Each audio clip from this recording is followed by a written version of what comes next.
जय श्री कृष्णा, राधे राधे, नमस्कार।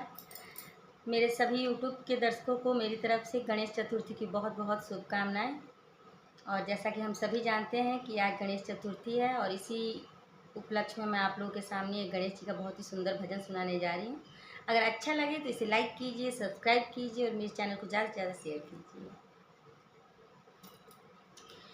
पहली पूजा तोहार हो गौरी के ललनवा, पहिला पूजा तोहार हो गौरी के ललनवा, पहिला पूजा तोहार हो गौरी के ललनवा, गौरी के ललनवा, गौरी के ललनवा, गौरी के ललनवा, गौरी के ललनवा, पहिला पूजा तोहार हो गौरी के ललनवा, पहिला पूजा तोहार हो गौरी के ललनवा।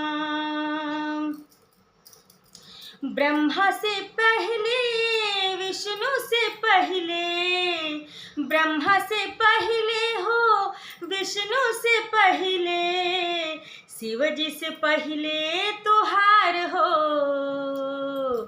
शिव जी से पहले तोहार हो गौरी के ललनवा, पहिला पूजा तोहार हो गौरी के ललनवा, गौरी के ललनवा, गौरी के ललनवा, गौरी के ललनवा, गौरी के ललनवा, पहिला पूजा तोहार हो गौरी के ललनवा।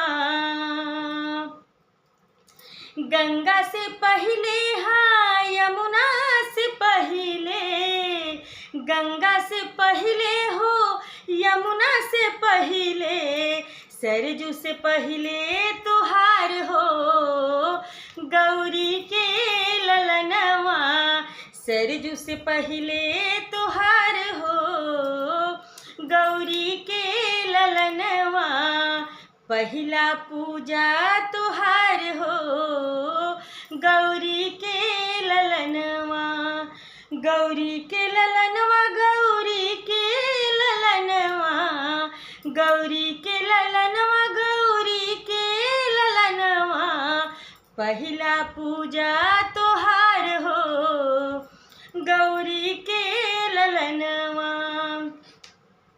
चंदा से पहले हाँ सूरज से पहले, चंदा से पहले हो सूरज से पहले, तारों से पहले तोहार हो गौरी के ललनवा, पहिला पूजा तोहार हो गौरी के ललनवा, पहिला पूजा तोहार हो गौरी के ललनवा, गौरी के ललनवा, गौरी के ललनवा, गौरी के ललनवा, गौरी के ललनवा, पहिला पूजा तोहार हो गौरी के ललनवा।